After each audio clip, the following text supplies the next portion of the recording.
그게 아니잖아요. 그렇죠? 마라톤이에요. 40.19 마라톤처럼 우리가 정말 하나님 앞에 가는 그날까지를 신앙생활이라고 해요. 그러다 보니까 중간에 정말 힘들고 어려운 그런 때를 만날 때가 있어요. 그거를 바로 어떤 뭐 병적, 어떤 우리의 육체의 어려움이나 정신적인 고통이나 이런 것들을 만날 때 신앙의 무기력증에 만나게 되고, 또한 그냥 너무나 평온하게 가다 보면은 또 신앙의 어떤 매너리즘에 빠지는 그런 경우가 우리가 있어요. 그래서 저도 보면은 어떤 때는 정말 열심히 하다가도 어떤 때 보면은 아무것도 하기 싫고, 어떤 때는 성경도 보기 싫을 때도 있고, 기도도 힘들 때가 있고, 찬양도 잘 힘들어지는 그런 때를 누구나 다 한 번쯤은 겪게 된다는 말씀이에요. 자, 근데 이것은 단지 신앙의 생활에서만 있는 것이 아니라 우리의 삶 속에서도 우리가 비유를 하면 너무나 쉬운데, 자, 부부 생활도 마찬가지예요. 우리 여기에 커플들이 몇 커플 있죠? 자, 처음에 딱 만났을 때, 결혼하기 전에 만났을 때 내가 이 남자 아니면 안 돼, 이 여자 아니면 안 돼라는 정말 자신의 목숨까지도 바칠 것 같은, 바칠 수 있는 그런 열정, 그런 사랑으로 만났는데, 한 그게 몇 년 정도 지나가다 보면은 어때요? 우리 허상 수사님 어때요? 지금은 내가 이 사람을 위해서 목숨 바칠 수 있어 이래? 네, 바칠 수 있습니다. 아직까지 쉽지 않았네요. 자, 그런데 내가 볼 때 우리 오하나 집사 권사 정도 되면은 거의 한 20년 조금 안 될 정도 되면 중간에 이런 생각도 들 것 같아요. 내가 이 사람하고 계속 같이 살아야 되나 뭐 이런 생각도 들지 않을까, 때때로. 자, 그런 생각이 들기도 할 거예요. 자, 이렇게 우리가 처음에는 그렇게 열정으로 시작했지만 중간중간 힘들고 어려우면은 마음이 바뀌는 거, 이게 바로 우리의 연약함 때문에 그렇다는 겁니다. 그런데 이게 또 갱년기, 여러분 이제 여기 우리 60이 50이 넘으면 갱년기가 시작이 되고, 요즘은 45세 이후부터는 갱년기도 시작된다고 하더라고요.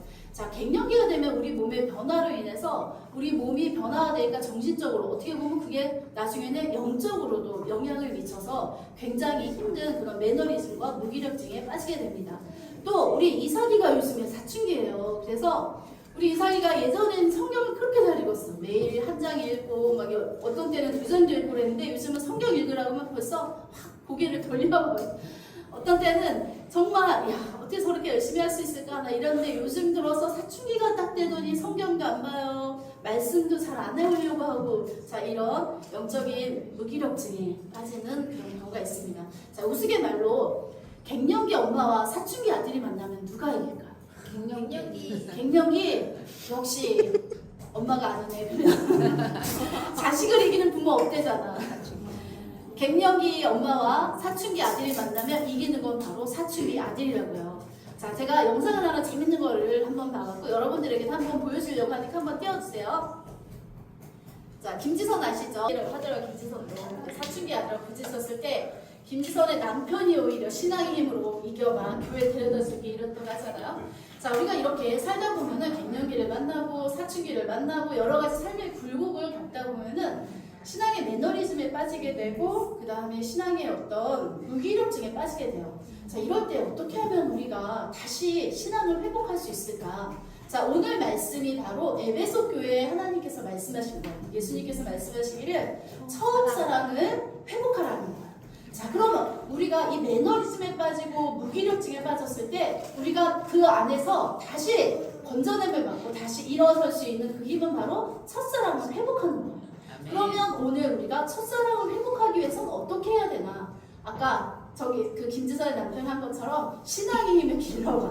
그게 바로 정답이에요. 자, 여러분이 갱년기에 빠져서 무기력증에 빠지고 힘들 때 저 말을 좀 기억해보세요. 신앙의 힘을 기르면 뭐든지 다 이겨낼 수 있다는 거예요. 자, 그래서 우리가 이제 우리 이삭이도 아마 사춘기나 갱년기나 뭐 거의 비슷하거든요. 근데 사춘기가 더 세다고 해요. 왜냐하면 자식 이기는 부모가 없기 때문에. 그래서 우리 사춘기인 우리 이삭이도 오늘 이 말씀 듣고 다시 힘들고 어렵고 또 한 번 하기 싫은 무기력증에 빠지게 되고, 어떤 삶의 회의가 느껴지고, 내가 왜 살지? 내가 사는 이유가 뭘까? 그 다음에 또 우리 갱년기인 분들은 내가 여태까지 살아왔는데, 가족을 위해서 이렇게 힘들고 어려웠는데 내가 도대체 뭐 한 거지?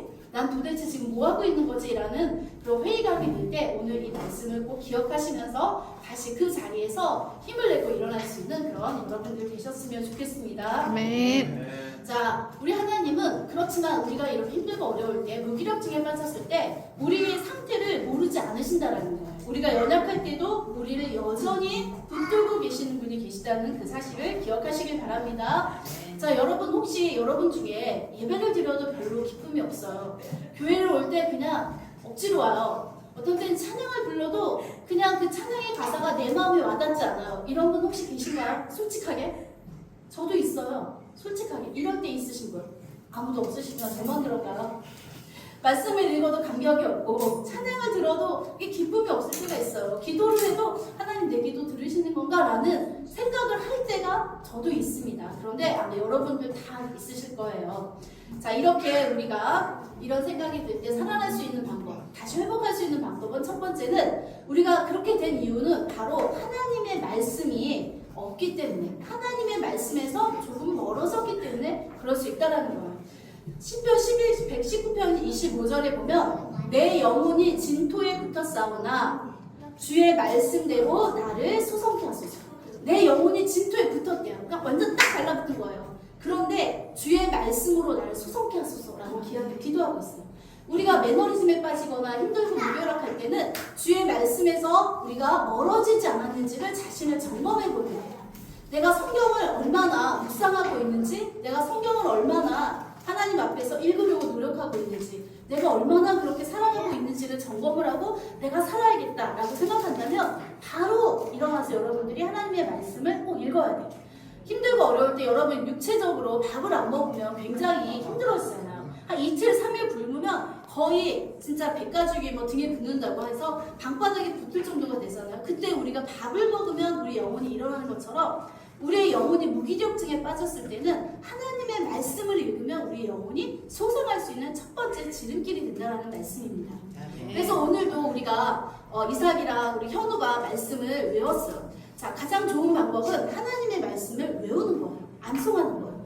성경책이 없어도 늘 내 안에 입속에 매물고 맴돌고 그 다음 머리에 남아있기 때문에 하나님의 말씀을 외우려고 계속 노력을 하셔야 돼요. 특별히 우리 지혜는 정말 하나님의 말씀을 외울 수 있는 시간이 지금부터 있으니까 말씀 암송하는 걸 꼭 엄마 아빠가 가르쳐 주셔야 돼요. 생일 축하합니다. 생일 축하합니다. 사랑하는 현상이 생일 축하합니다.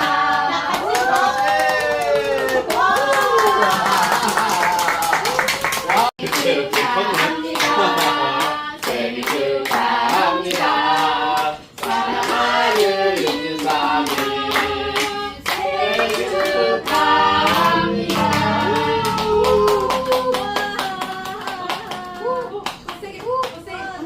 한 번 가자. 한 번 더 가자. 한 번 가자. 한 번 가자. 유경 리더십 인디 한번. 빨리 파이팅. 파이팅. 인디 한번. 자, 시작.